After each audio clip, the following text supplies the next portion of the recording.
Welcome to VocabTales, where we bring you timeless stories to help you improve your English listening, vocabulary, and speaking skills. Today, we dive into the incredible story of Ashtavakra, a boy who was born with 8 deformities but grew up to be one of the greatest sages in history. His story is a powerful lesson on wisdom, resilience, and inner strength. Imagine being laughed at, mocked, and rejected, not because of your actions, but simply because of how you look. Now, imagine defying all odds and proving that true intelligence has nothing to do with appearances. This is the story of Ashtavakra, the sage who taught even kings and scholars the meaning of true wisdom. Stay with me till the end, and along the way, you'll not only learn new English words and phrases but also discover a life-changing lesson. Dear friends, to another episode of the Stories of Mahabharata. In the last episode, we heard the story of how Rishi Chavan got back his youth with the help of his wife Sukanya. We also heard how King Ushinara passed the cruel test of Lord Agni and Indra.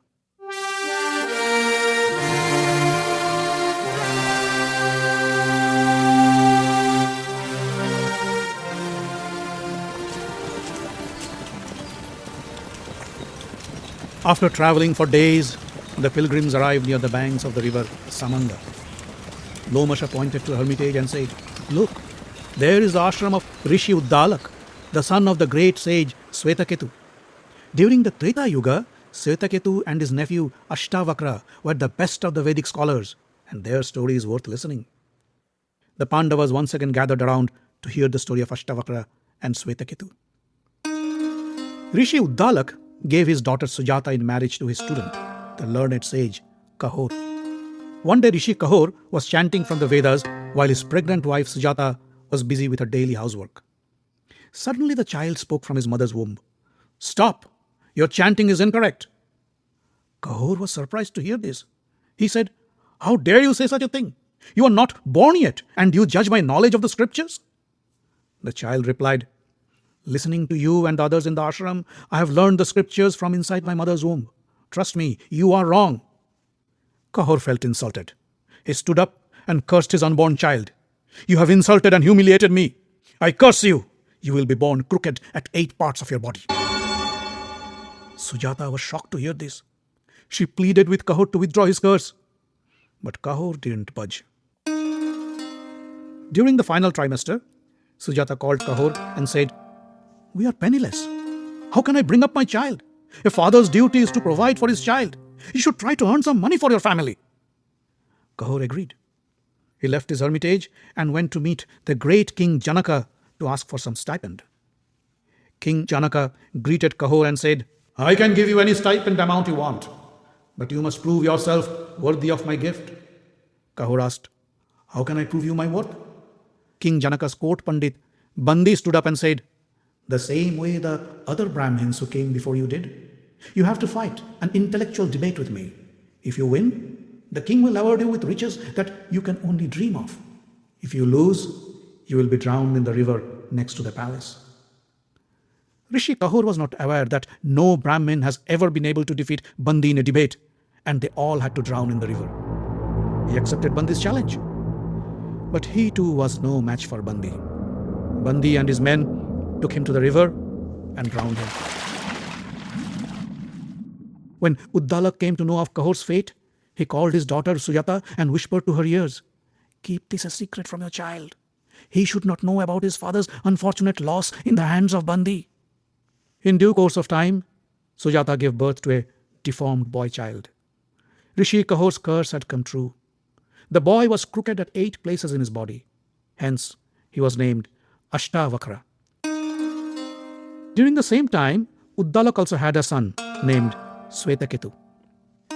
Ashtavakra and Swetaketu grew up together in Uddalak's ashram. Ashtavakra had no knowledge about his father. He thought Uddalak was his father and Swetaketu his brother. When Ashtavakra was about 12 years old, one day he sat on his grandfather Uddalak's lap and was studying the scriptures. Swetaketu was jealous of his nephew. He held Ashtavakra's hand and pulled him off Uddalak's lap, saying, "Get off my father. I want to sit on his lap." Ashtavakra said, "Why should I get off? He is my father too."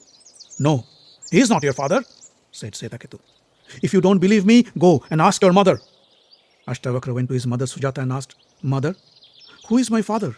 Where is he?" Sujata told him about his father Kahor and the story how Bandi defeated him in a debate and drowned him in the river. When Ashtavakra heard the story, he thought how he could avenge his father's defeat. He called his uncle Swetaketu and said, "Let's go to King Janaka's court. There we could listen to stimulating debates between Brahmins and enjoy sumptuous meals." Swetaketu agreed. Soon, Ashtavakra and Swetaketu arrived in Janaka's court. The guard at the door stopped them. "No boys are allowed in the court," the guard said. "Only learned and aged Brahmins have the right to go inside and participate in the debate." Ashtavakra said, "We are well versed in the scriptures, and as far as knowledge is concerned, you may treat us as aged as any Pandit." The guard said, "Well, if you can answer my questions, I'll let you in."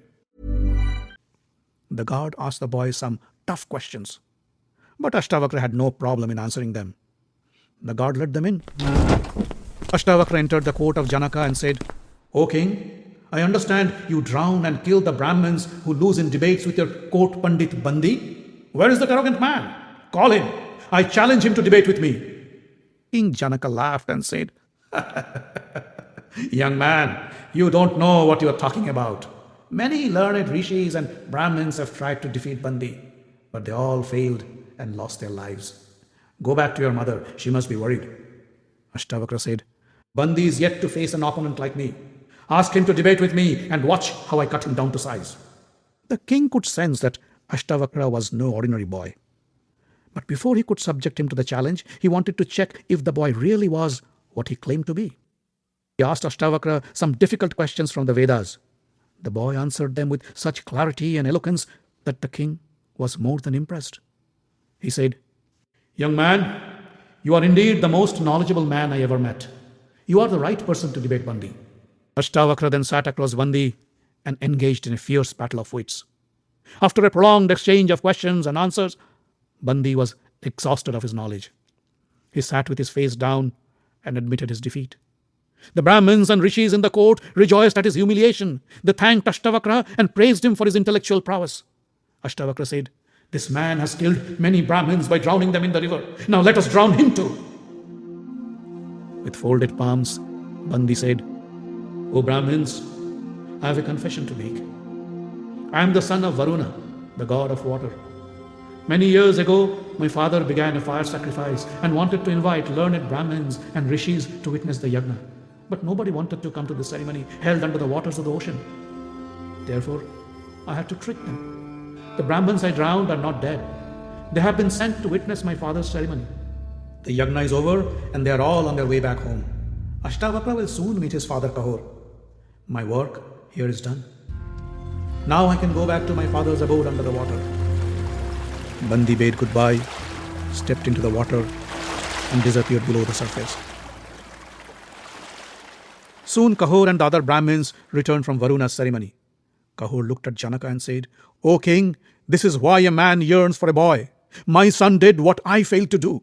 Ashtavakra then bade farewell to King Janaka and departed for their home along with his father Kahor and uncle Swetaketu. Looking at Ashtavakra's deformity, Kahor felt guilty for cursing him when he was in his mother's womb.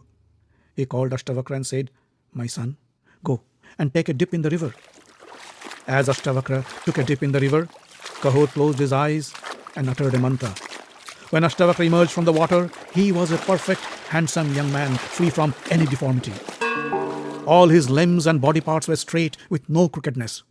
Since then, the river was known as Samanga, or the straight body river.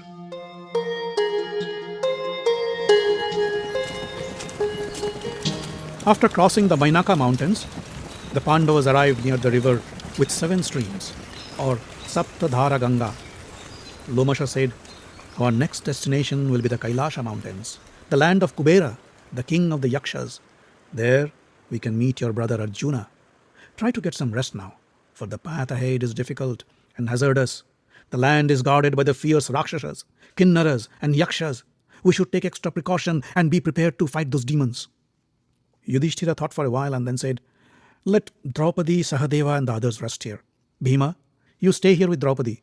Rishi Lomasha, Nakul and I will travel the perilous path to the Kailasha mountains and meet Arjuna." Bhima didn't like the proposal at all. He said, "We are all eager to meet Arjuna. Besides, I cannot let you go alone through that dangerous Rakshasa-infested route. Don't worry about Draupadi and Sahadeva. I will carry them on my shoulder. Draupadi laughed and said, What makes you think I can't walk? Let's all go together to the Kailasha mountains. On the way, the Pandavas arrived in Pulinda. The king of Pulinda, Subahu, welcomed the Pandavas to his palace. The Pandavas rested for the night, and at daybreak, they departed for Kailasha. On the way, Lomasha pointed at a huge pile of rocks as high as the mountains and said, That hill is not made of rocks. Those are the bones of the demon Narakasura. Narakasura acquired immense power through strict practice of austerities. And then he attacked the gods to take over the heavens. The gods went to Lord Vishnu for help. Lord Vishnu, with a mere touch of his hand, killed Narakasura. The giant crashed to the ground and his bones piled up to form this hill. The Pandavas hailed Lord Vishnu. Lomasha then narrated the story of how Lord Vishnu saved the world by taking the form of a boar. There was a time during Satya Yuga when creatures were born, but they never died. Soon the earth was overpopulated with humans, animals, birds, and insects. The weight of the living creatures was too much for Mother Earth to bear, and its surface kept sinking. Soon it came to a point that the earth was on the verge of collapse. Vishnu was called upon to save the earth. The Lord took the form of a huge and vicious saber-toothed boar and dug deep into the earth. The boar hooked the earth in its tooth and with a mighty heave lifted the surface by hundreds of miles.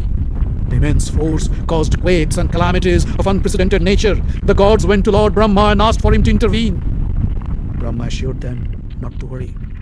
And at his request, Lord Vishnu unhooked the earth from his tooth and returned to his original form. The Pandavas continued their journey to the mountain pass. When they reached the Gandhamadan mountains, a severe blizzard blew in. The Pandavas ran for shelter. Little later, they found a cave and took refuge inside. When the blizzard calmed down, they came out of the cave to resume their trek. But within a mile, Draupadi fainted and collapsed on the snow-covered ground. The Pandavas carried her back to the cave and tried their best to revive her. They covered her with deerskin and lit a small fire to warm her up. Yudhishthira held her hand and lamented, It is all my fault. It is for my sin she has to go through this suffering. How can I ever pardon myself? Bhima tried to console him. Don't worry, brother. Draupadi will be fine. She is tired, that's all. Let her take some rest and then we can continue our journey, he said.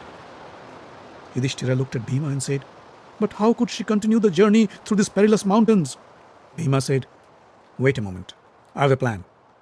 He walked out of the cave and called his son, Ghatotkacha. As soon as Bhima thought of his son, Ghatotkacha appeared and said, Father, you have called me and here I am. Tell me, what can I do for you? Bhima said, Your mother is tired and unwell. Carry her on your shoulder and travel with us to the Kailasha mountain. Make sure she is comfortable. Ghatotkacha lifted Draupadi in his arms and flew through the sky, following the Pandavas, who were carried by Ghatotkacha's Rakshasa followers. Soon, they arrived in the beautiful hermitage Badrika ashram of Naranarayana. Draupadi felt much better now. The pleasant surroundings of the ashram rejuvenated the Pandavas as they waited for the arrival of their brother Arjuna.